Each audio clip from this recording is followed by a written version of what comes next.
Hi, this is Dr. Zawish. I'm a chiropractor, and today I'll be continuing the topic of sciatica and sciatic pain. This is the second video. On the first video, I talked about what sciatica is, where does it start, how does it start, what happens when you get it, and what's the best way to treat it. And in this video, I'll be showing you stretches that you can do at home or at the gym to release or relieve a lot of pressure or pain from your sciatica if you are diagnosed for it. So before I go on further, it is very important to, before you attempt to do these stretches, is to clear it with your healthcare provider. Make sure you are fit to do them, and if they okayed it, then you can do them at home, and that will help tremendously with your condition. All right, without any further ado, let's start. Basically, these stretches are mainly for sciatica and sciatic pain that starts from your back or from the buttock area, and you hold them mainly between 15 to 20 seconds, which I will go over them with you. I'll try to describe them as much as I can so you can actually remember them and you can do them at home, or you can just run this video and you can do it alongside with me. All right, let's begin. So basically, majority of these stretches you can do them on the floor. I'm gonna start with exercises that you can do them on your back, and then I'm gonna show you the stretches that you can do on your front, and I'm gonna show you one stretch that you can do standing. All right, so to begin with, basically imagine if this is a floor, it's good to have a floor mat. We're gonna do basically knee to chest stretches, and the way it is, you lay flat on your floor and make sure your shoulders and your tummy is very relaxed. What you will do is that you bring both knees towards your chest. You use your hands to pull them towards your chest, and then you hold them for about 20 to 30 seconds. When you do this, make sure your back is relaxed, make sure your shoulders are relaxed, and you hold them for about 20 to 30 seconds. And you should do this at least between 3 to 5 times a day when you have symptoms of sciatica or sciatic pain. The next stretch is similar to this, but it's called one knee bend. And so basically what you do is that you bring one knee towards your chest, you grab it with both hands, and you bring it all the way to the shoulder, just like that, or your chest. Same thing, you hold it for about 20 to 30 seconds, and then you switch to the other side. Same thing, you hold it for about 20 to 30 seconds. Make sure your shoulders are relaxed, and make sure you're feeling the stretch in the buttock area and bit of a lower back area. And then after you've done this, we're gonna do knee to opposite shoulder. So how it is, you start, let's say, by your right knee, and you bring him and grab it with both hands, and you pull it towards your opposite shoulder, in this case the left shoulder, just like that. Same thing, you hold it for about 20 to 30 seconds, you slowly let it go, and you bring the other one up and you pull it towards opposite shoulder. At the same time, you pull it towards your chest. This is a stretch that is great for the side of the hip and bit of a gluteal area, just like this one. And of course, you hold them for about 20 to 30 seconds. Try to do these at least 3 to 4 times each day. Perfect, very good. Now the other one is nerve flossing, or it's called leg raise. Basically how it is, you bend your knee like this, you grab from your hamstrings or behind the knee, you pull it towards your knee, as you pull it towards your chest, and then you slowly extend your knee as far as you can go, and then at the end, you're gonna bend your toes towards yourself. So this kind of motion. And you will feel a very nice stretch basically from your heel all the way down to your buttock area. And what it does, it basically stretches the nerve. And you relax it a little bit and you repeat it again.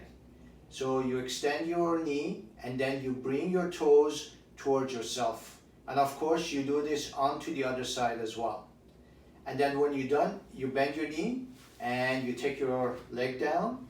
You start with the other one and then you extend your knee and then you can bring your toes towards yourself like this. And you hold it for about 5 to 10 seconds. You relax it and you repeat it.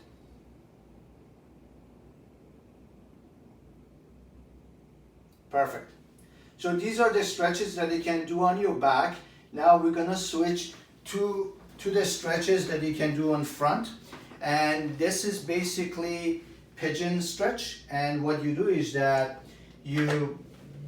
I'm gonna show it on you this side. So the side that you want to stretch, you bend it like this, and the other leg goes straight, and you just kind of lean back on it. And at this point, you should feel the stretch right there. And you hold it for about 20 to 30 seconds. And you should feel the stretch in your glutes and a bit of a hamstrings. At this point, make sure your shoulders are nice and relaxed. Make sure you breathe in and out and just relax your muscles. And then when you're done, you go on your fours and then you take this leg down and then you slide all the way back. Same thing, you should be feeling it on the opposite glutes and you just hold them for about 20 to 30 seconds. Make sure your shoulders are relaxed. You can hold your shoulders like this, or you can go all the way down. But the weight is on your buttock area and gluteal area. All right.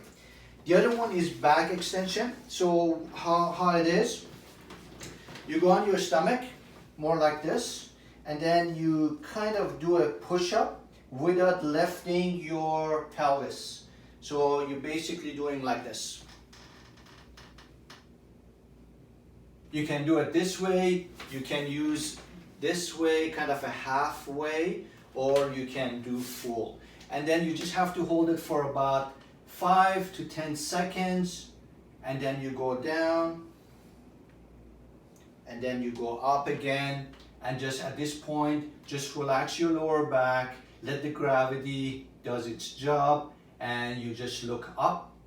And what it does, it kind of mobilizes the spine and opens up the discs in this area. All right, that was the second one that you can do on your, basically on your stomach.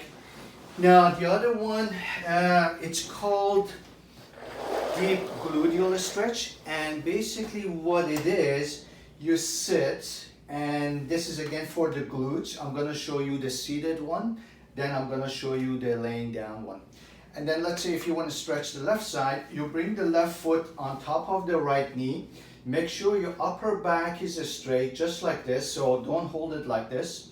You sit like that, and then you bring your chest all the way forward. Make sure the back is straight, and you go all the way down, and you should be feeling the stretch in the gluteal area. Same thing, you hold it for about 20 to 30 seconds. Slowly you go back, you switch to the other side, maintain the straight back, and you go forward, and you hold it for about 20 to 30 seconds. At this point, you should be feeling the stretch in the glutes, and you just hold them for about 20 to 30 seconds. Make sure you do these stretches at least 3 to 5 times each day. So that is the way you do it seated. I'm going to show you the way that you can do it laying down. For that, you go back on your back, you go back on your flat on your back, and basically you bend your knees, You bring one foot onto the other one. You grab your knees on the opposite leg and you bring it towards your chest. For this one, make sure your shoulders are relaxed. Make sure you breathe in and out, and you should be feeling the stretch right there. Same thing, you hold it for about 20 to 30 seconds. You go back, you drop this leg down, you bring the other leg on top of the other knee. You grab from behind your knee and you pull it towards your chest. Make sure your shoulders are relaxed. Make sure you breathe in and out. And you hold the stretch for 20 to 30 seconds. And you should do this at least 3 to 4 times. I'm repeating these because these are important to do, and you have to hold them. And you have to do them to the same basically frequency for them to become effective. All right. There you go. And now the other one is the hamstring stretch. So I'm sure you've seen this one, but one way of stretching the hamstring is the seated version of it. So you sit like this, you bend one knee like this, like a figure 4, and you try to reach for the other one. Make sure your knee is not bent. Make sure you keep it straight, and you're just gonna lean forward towards your toes. Sometimes you can grab your ankle just as an anchor point so you can actually maintain this stretch. At the same time, make sure the back is straight, and you hold them for about 20 to 30 seconds. When you are done, take this one to a straight position, bend this one, repeat the same method. Grab your ankle and just hold it for about 20 to 30 seconds. At this point, you should be feeling the stretch starting from your calves to hamstrings, and even a little bit of it in the lower back area, which usually that's the start of buttock or gluteal sciatica. So you hold them like this. All right, and now the last one, it's called high lunge, and I'm sure you've seen this one. Basically what it is, you stand and you take one step and you basically go like this, and then you're gonna take your arms all the way back. Make sure the biceps are framing your head, and you just hold them like this for about 20 to 30 seconds. If you can't do it that long, you can bring it down to probably 10 to 15 seconds. And then when you're done, you bring your arms down and slowly you go back, and then you do the same thing onto the opposite side. So this is a stretch for this leg, and also make sure the back is kind of straight and a little bit bent backward. You put your hands together, you take it all the way up until your biceps are framing your head, and you just hold it for about 20 to 30 seconds or 10 to 15 depending your tolerance, and you bring it down and you stand. Basically that was the best top stretches for people that they are suffering from sciatica, or they have a bit of a symptoms of sciatic pain, or sometimes even if they have back pain. These stretches are very important, very effective, and you can do them pretty much everywhere, at home, at the gym, but it's best to do them. If you are kind of forget how to do them, you can always refer to this video and you can go through them, or you can actually do them as I did in this video. All right, hopefully that helped, and I'll see you later.